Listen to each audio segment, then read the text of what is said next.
হেই, তোমাদের সবাইকে দ্য পলিটিগুরুর ফ্যামিলিতে আবারও স্বাগত জানাচ্ছি। আজকে আমরা রাষ্ট্রবিজ্ঞানের দ্বিতীয় অধ্যায় থেকে কিছু এমসিকিউ বেসিকিউ কোশ্চেন প্র্যাকটিস করব। ওকে, দেখো, আগেই বলে দিই এটা কোনো সাজেশন নয়। আমার কিছু কোশ্চেন ইম্পর্টেন্ট মনে হয়েছে তো সেগুলো দিলাম।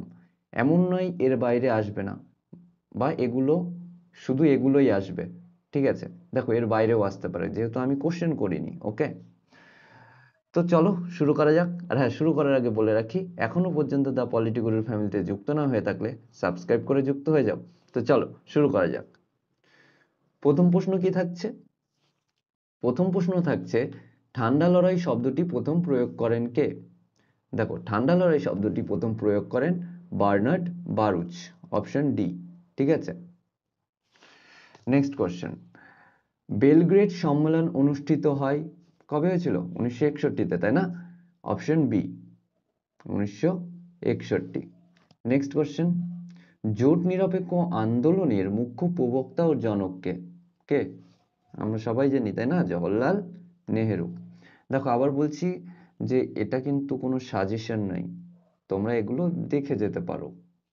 এগুলো আমি দিয়েছি টেস্ট পেপারে, বারবার কোশ্চেনগুলো এসছে তার উপরে ভিত্তি করে। ওকে, নেক্সট, বান্দুং সম্মেলন অনুষ্ঠিত হয় কবে? 1955-তে। তবে কি হবে? অপশন ডি, তাই তো? নেক্সট কোশ্চেন, তেহরান সম্মেলন অনুষ্ঠিত হয় কবে হয়েছিল? অপশন সি, 2012 সালে। জোট নিরপেক্ষ আন্দোলনের বা জোট নিরপেক্ষ যে রাষ্ট্রগুলো ছিল তার ষোড়শ সম্মেলন হচ্ছে তেহরান সম্মেলন। ওকে, যেটা 2012 সালে হয়েছিল। নেক্সট, 6 দাগ, মার্শাল পরিকল্পনা কার্যকর হয় কবে হয়েছিল? 1947-এ, তাই না? Option C. Next question, NATO গঠিত হয় কবে হয়েছিল? একদম 1949-এর 4th এপ্রিল, তো অপশন এ, তাই তো? নেক্সট, ওয়ারশো চুক্তি গঠিত হয় কার উদ্যোগে? আমরা সবাই জানি, সোভিয়েত ইউনিয়নের। আচ্ছা বলো তো, যে ন্যাটো কার উদ্যোগে গঠন হয়? কমেন্ট করে জানাও। ওকে, তো চলো নেক্সট কোশ্চেন। নেক্সট কোশ্চেন 9 দাগ, এক মেরু কেন্দ্রিক বিশ্বের প্রধান দেশ হলো কি? মার্কিন যুক্তরাষ্ট্র। নেক্সট কোশ্চেন, ঠান্ডা লড়াইয়ের অবসান হয় কবে? 1991 সালে। এখান থেকে আমরা আরেকটা জিনিস জেনে নিই, ঠান্ডা লড়াইয়ের অবসান হয় সাধারণত সোভিয়েত ইউনিয়নের পতনের পর। তো সোভিয়েত ইউনিয়নের পতন হয়েছিল 1991-এ, তো সেই অনুসারে ঠান্ডা লড়াইয়েরও অবসান হয় 1991 সালে। ওকে, 11 দাগ, ঠান্ডা যুদ্ধকে গরম শান্তি বলে বর্ণনা করেছেন কে? করেছিল? বার্নেট, তাই তো? Option D. নেক্সট, কোন সোভিয়েত নেতা শান্তিপূর্ণ সহাবস্থানের কথা তুলে ধরেছেন? কে? Nikita Khrushchev. Okay, next question, 13 দাগ, সল্ট টু চুক্তি কোন বছর স্বাক্ষরিত হয়েছিল? কবে? সল্ট টু স্বাক্ষরিত হয়েছিল 1979 সালে। ওকে, আর সল্ট ওয়ান হয়েছিল 1972-এ। ওকে, চলো নেক্সট, বান্দুং সম্মেলনে গৃহীত নীতির সংখ্যা। দেখো, বান্দুং সম্মেলনে 10টি নীতি গৃহীত হয়েছিল। ঠিক আছে, নেক্সট 15 দাগ, জেনেভা সম্মেলন অনুষ্ঠিত হয়? জেনেভা সম্মেলন অনুষ্ঠিত হয়েছিল 1954-তে। ঠিক আছে, মনে থাকবে তো? মনে রাখতেই হবে। নেক্সট 16 দাগ, ভারত ও চীনের মধ্যে পঞ্চশীল চুক্তি স্বাক্ষরিত হয় কবে? 1954 সালে, তাই না? আর পঞ্চশীল চুক্তির মেন প্রবক্তাকে? জওহরলাল নেহেরু। আচ্ছা বলো তো, ভারত ও চীনের মধ্যে ওই সীমানা দ্বন্দ্ব কবে শুরু হয়? কমেন্ট করে জানাও। ওকে, নেক্সট কোশ্চেন। নেক্সট, এবার এসএকিউতে চলে যাই, তাই না? তো চলো, কি থাকছে? ঠান্ডা যুদ্ধে গৃহীত যে কোনো দুটি পদ্ধতির নাম লেখো। কি কি লিখতে পারি? প্রক্সি যুদ্ধ, বাকযুদ্ধ, একাধিক রয়েছে, এই দুটোই লিখে দিও। ওকে, 2 দাগ, বর্তমান জোট নিরপেক্ষ আন্দোলনের একটি প্রাসঙ্গিকতা লেখো। নিশ্চয়ই আছে। কি আছে? বলছে আন্তর্জাতিক ব্যবস্থায় গণতন্ত্রীকরণ প্রক্রিয়াকে সম্পূর্ণ করার জন্য এখনো পর্যন্ত জোট নিরপেক্ষ আন্দোলনের প্রাসঙ্গিকতা রয়েছে। ঠিক আছে, নেক্সট 3 দাগ। 3 দাগ কি বলছে? বহুমেরুতা বলতে কি বোঝো? দেখো, বহুমেরুতা বলতে বোঝায় আন্তর্জাতিক শক্তি সাম্যের এমন একটি পরিস্থিতিকে যেখানে কেন্দ্রে একের অধিক কি থাকবে, শক্তি অবস্থান করবে, তাই না?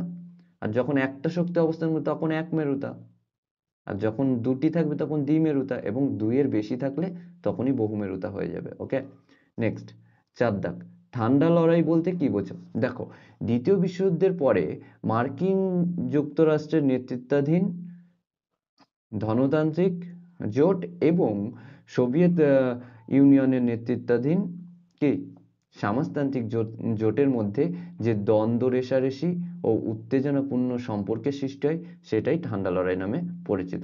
ওকে, তো চলো নেক্সট কোশ্চেন কি থাকছে, কিউবা ও সুয়েজ সংকট কবে দেখা দেয়? দেখো, কিউবা সংকট দেখা দেয় 1962-তে এবং সুয়েজ সংকট দেখা দেয় 1956 সালে। ওকে, নেক্সট এসএএলটি বা সল্টের পূর্ণরূপ কি? দেখো, সল্টের পূর্ণরূপ হচ্ছে স্ট্র্যাটেজিক আর্ম লিমিটেশন ট্রিটি। ওকে, কোথাও কোথাও ট্রিটির জায়গায় টক পাবে, TALKS। ওকে, তো কি হবে, স্ট্র্যাটেজিক আর্ম লিমিটেশন ট্রিটি বা স্ট্র্যাটেজিক আর্ম লিমিটেশন টকস। ওকে, দুটোই হবে। নেক্সট 7 দাগ, পেরেস্ত্রয়িকা বলতে কি বোঝো? দেখো, পেরেস্ত্রয়িকা বলতে বোঝায় পুনর্গঠন, পরিবর্তন ও সংস্কার সাধনকে। ওকে, অর্থাৎ জনগণ রাষ্ট্র উভয়ের উপর থেকে কমিউনিস্ট পার্টির নিয়ন্ত্রণ হ্রাস করা। দেখো, এখানে পেরেস্ট্রিকা একটু টাইপিং মিস্টেক রয়েছে, তো মানিয়ে নিও, ঠিক আছে। 8 দাগ, জোট নিরপেক্ষ আন্দোলনের দুজন মুখ্য প্রবক্তার নাম লেখো। কি হবে, জওহরলাল নেহেরু, টিটো, নাসের। তিনটে বললাম, দুটো লিখে দিও। নেক্সট কোশ্চেন, কোন সম্মেলনকে ঠান্ডা লড়াইয়ের সূত্রপাত হিসেবে চিহ্নিত করা হয়? কোন সম্মেলন? পটসডাম, তাই না? কত সালে হয়েছিল? 1945-এ। নেক্সট, ট্রুম্যান নীতি কি?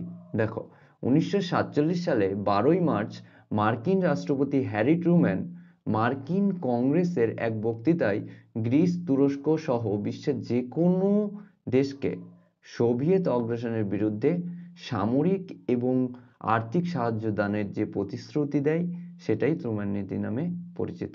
ওকে, নেক্সট কোশ্চেন, দুটি পঞ্চশীল নীতির উল্লেখ করো। এক হচ্ছে অনাক্রমণ, 2 শান্তিপূর্ণ সহাবস্থান, 3 অন্য রাষ্ট্রের অভ্যন্তরীণ বিষয়ে হস্তক্ষেপ না করা। একাধিক 5টা রয়েছে, তার মধ্যে দুটো লিখে দিও। ওকে, নেক্সট বলছে 12 দাগ, দাতা তো ঠান্ডা লড়াইয়ের মধ্যে পার্থক্য লেখো। দেখো, দাতা তো দাতা তো ঠান্ডা লড়াইয়ের মধ্যে পার্থক্য আছে, তবে কি হবে? দেখো, দাতাত হচ্ছে উত্তেজনার একটি সচেতন ও স্বেচ্ছাকৃত হ্রাসকরণ, কিন্তু ঠান্ডা লড়াই হচ্ছে উত্তেজনাকে আপেক্ষিকভাবে উচ্চ স্তরে চালু রাখার একটি সচেতন প্রক্রিয়া। ওকে, আবারও বলছি, সাবধান করে দিচ্ছি যে এগুলোই শুধুমাত্র পড়ে যেও না, এর বাইরেও পড়ো। আমি বলবো টেস্ট পেপারের যত কোশ্চেন রয়েছে সেগুলো ভালো করে পড়ে যাও, শর্ট কোশ্চেনগুলো। ওকে, এটা কিন্তু কোনো সাজেশন নয়। ওকে, হতে পারে আমি কি বলবো, টাইটেলে সাজেশন হিসেবে লিখে দিতে পারি, কারণ না হলে তোমাদের কাছেই পৌঁছাবে না। ওকে, তাই জন্যই হয়তো লিখবো। আর হ্যাঁ, এখনো পর্যন্ত দা পলিটি গুরুর ফ্যামিলিতে যুক্ত না হয়ে থাকলে সাবস্ক্রাইব করে যুক্ত হয়ে যাও, আর যদি ভালো লাগে তোমার বন্ধুর কাছে শেয়ার করে দিও। ওকে, তো চলো আজকে এই পর্যন্তই, সঙ্গে থাকার জন্য ধন্যবাদ। চলো।